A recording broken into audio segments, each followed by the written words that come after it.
You know, I have to say, I've had a movie at almost every major festival in the world, and I've been dying to have a movie at South by like my whole life. This festival is a celebration of music. It's also an amazing theater with amazing audiences. It's a movie for audiences. I had met Max on a different project earlier, and I was just a fan of his and everything he was doing. He was writing, producing, acting, and he was just an interesting filmmaker to me. Even as a writer, he's already editing the film. So in terms of his writing, it's so economical. You can already see the film when you read it in your head. It's very specific. This is a part where, you have to speak Polish, you have to sing, you have to dance, you've got to speak with a British accent, you have to milk cows and goats. There's a lot of stuff going on in this. The Polish was probably maybe the hardest. Yeah. It was a big challenge, but I trained for 3 months and sang the songs every single day and had choreography. Max, Elle, Jamie Bell, the whole team was just like, it was sort of too much fun. I feel like we were the lucky ones in this process, and we had a blast the whole way through. Hello everyone, thanks for sticking around. Let's give that film another big hand. Yeah. So my name's Jim Colmar, one of the programs here at South by Southwest, and it's my great pleasure to welcome back Max Minghella. Max, come on out. Hi.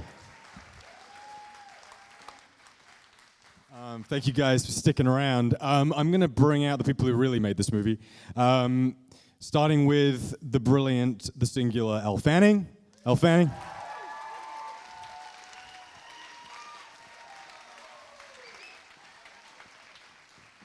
I got to collaborate with my best friend making this film. It was a pretty special thing to get to do. It's a movie about a very special friendship. I think it comes through in the movie. The brilliant, my executive producer, Jamie Bell.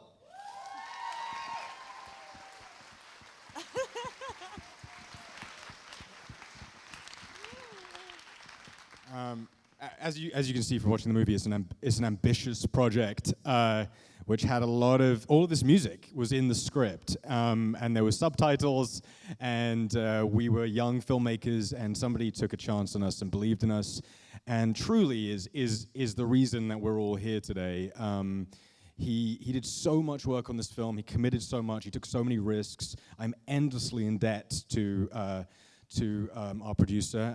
His name is Fred Berger, and he's here tonight. Fred Berger, come out.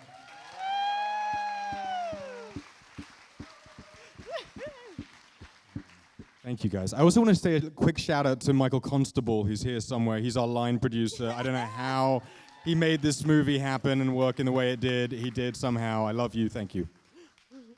So as we don't have a ton of time and we have some people waiting to ask questions, I'm just going to throw it out to the audience if that's okay with you. Do it, yeah. Let's do it. Let's start over here. Yeah. Hi, this one's for Ellie. What was the most challenging thing you have to face in this film?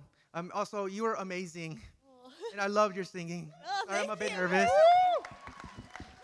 Thank you so much. It was kind of like 100% like pressure all the time. I felt I'm a big procrastinator. Like I always have been in school. Like I always was that person.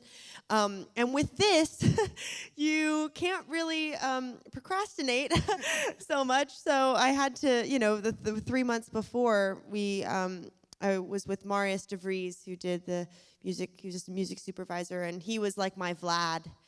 In real life, and he got me ready and prepared all the songs, and we would sing them and rehearse them every day, and he would make me listen to my own voice, which as an actor is such a crazy thing for someone to ask you to analyze what you're doing, because normally as an actor you're trying to be as natural and not do that. And he would make me listen and hear all the weaknesses and everything. But it was doing that. It's such a I've never experienced such a, I don't know, it's like a proud progression. Like I heard the progress, which is it was just a crazy feeling hearing that. But it was very, very challenging. The Polish was probably the hardest, actually. Yeah. I'm a huge procrastinator too. Thank you so much. This one's for procrastinators everywhere. Yeah. Yeah, let's go right over here, you sir. I love the film. Loved how you showed the passage of time during the songs through all those jump cuts. But the question that I have is, so Elle, when are you actually coming out with an album? I bet there are a couple of hundred people here that would buy it right now if you had Sad Some here. That's it's like go red. Well, I don't have any more. Like, I don't know. The soundtrack for the movie is gonna be like come out, so you can get that. Yeah, download the soundtrack, guys, April 5th. Yeah. You're welcome. So cool. Okay, let's go over here. Fantastic film. It was a wonderful entry in this sort of a genre. It's very refreshing. It's the first time I've enjoyed this kind of a movie in a while, so I really appreciate that. But you mentioned the necessity in the writing the music into the script. Were there any challenges getting the licensing? Were there any songs you wanted to use that you couldn't? Any troubles getting that? I would say that like any movie that gets made is a miracle. That's just a fact. And the miracle on this movie was the music. The reason I spoke at such length about Fred Berger before is for a reason. He really did so much to make this movie possible in collaboration with Interscope, who are also here tonight. And you know, Tony Seiler and John Janik, these guys just went out of their way to support this baby little movie. I don't know how it happened or why, but thank you. We wrote all of these songs into the script, right? We put all of them in. I mean, Dancing on My Own was the first scene we wrote. It is exactly as you see it in the movie. I never thought Dancing on My Own was going to be in this movie. It's crazy. And we got everything we asked for. It's really incredible. The only song that we took a long time to find was Don't Kill My Vibe, which is the song that Elle sings at the very end. And for a long time, I had a ballad in that section of the movie, and I won't say which one it was, but it ultimately just didn't feel exciting enough and new enough and different enough. It was a beautiful song, but I wanted to do something that felt more subversive. It's so obvious, right, that she would go and sing like a classic Whitney Houston song or something, and I thought it would be nice if she did something that felt new and unpaved. Yeah. Thank you so much. Yeah, right here. Hi, great movie. I have a question for Elle. I know you're getting grilled tonight, but so years ago you did a performance with one of my favorite artists, Woodkid. Yeah. And first off, how did that even come to be? And then second off, did you pull on that for this movie at all? Yes, I think that a lot of that performance being on YouTube and everything did get me this part in a way, because people don't know that I can sing. So, and I did that before. I was trying to get this part because they released a press announcement without it being cast, and I was like, I'm like, what is this? Because I've always wanted to sing in a film and get to show that part of myself. And then, yeah, with Woodkid, he's a friend. I did a commercial. He directed me in a commercial a long time ago, and then he didn't even know I could sing. It was such an odd thing. It was like Woodkid and friends at the Montreux Jazz Festival, and he just invited friends to come up and sing with him. And I realized it was this massive, huge orchestra, massive thing. So I was terrified, but that did help me, because at least, they could hear I wasn't a fraud. Thank you. Yeah. Yeah, right here. Hi. Watching the movie, the songs and visuals really reminded me of Dance Dance Revolution. Well, my question was if it was inspired at all by Dance Dance Revolution. But I guess not. That is the best question I've heard in this room. Me and Max love Dance Dance Revolution. We really do. No, it's not, is it? The movie's inspired by a lot of different things. I don't think Dance Dance was at the top of my list. Dance. No, it was influenced by a lot of different things. I think somebody mentioned earlier, obviously we tell, some of the storytelling in the movie is pretty unconventional. We're playing with chronology, we're playing with how you normally receive character exposition and emotional development. There's a lot of it that's pretty unique and strange.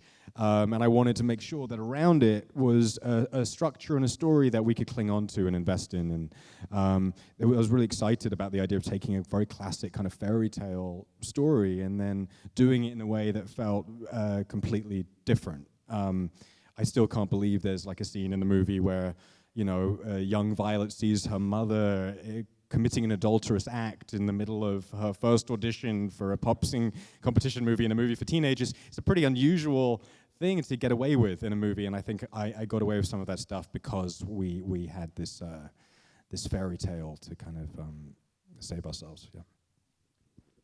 Thank you. Yeah, right here.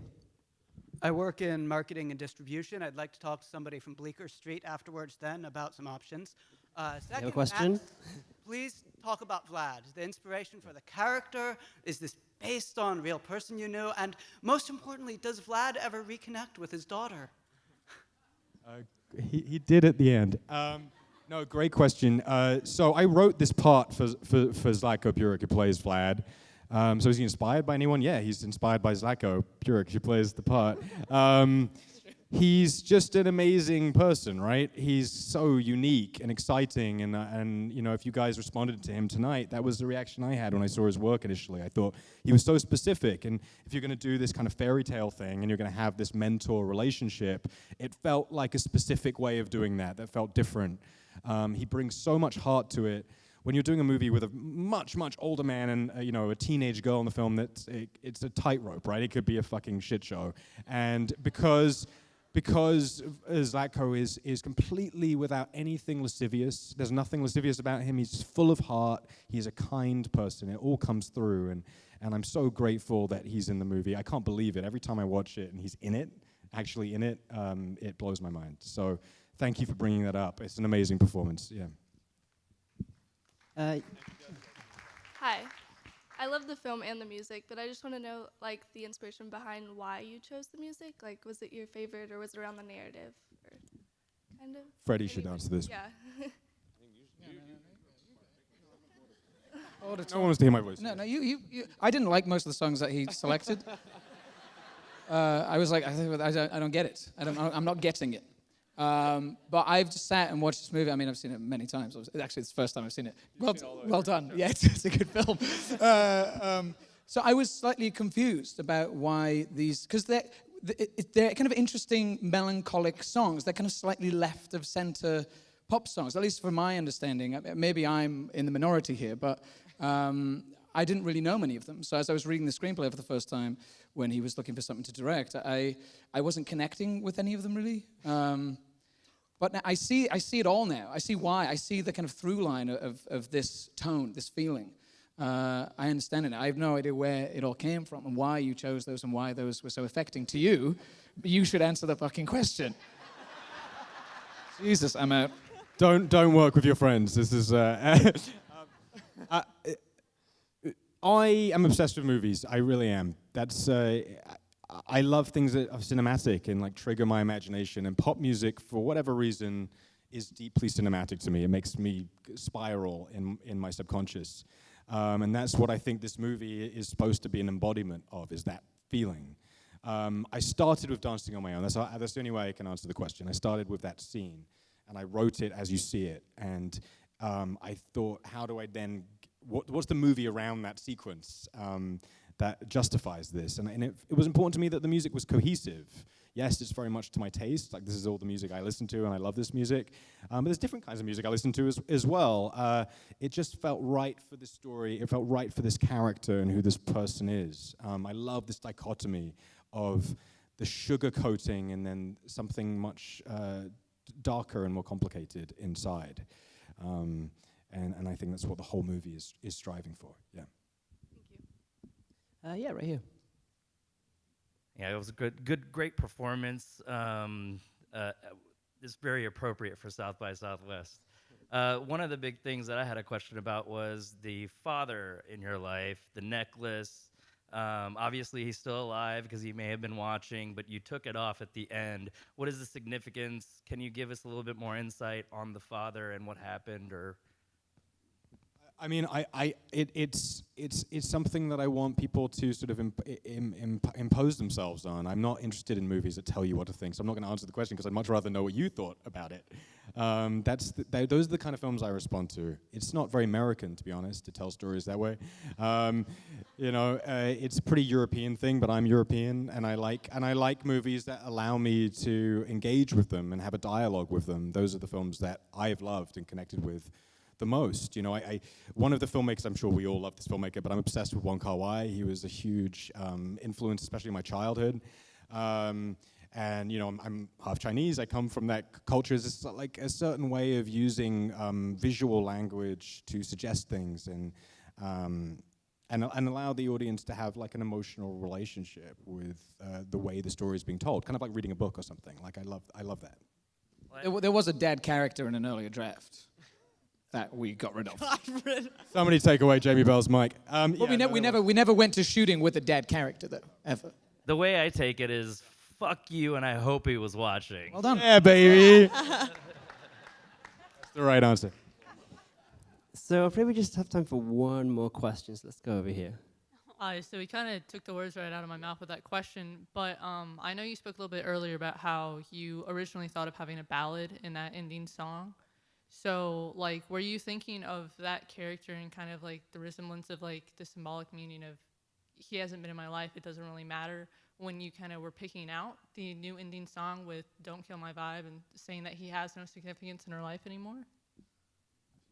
Well, I don't know if I may answer the question, but I always felt like performing that song, it wasn't actually for anyone.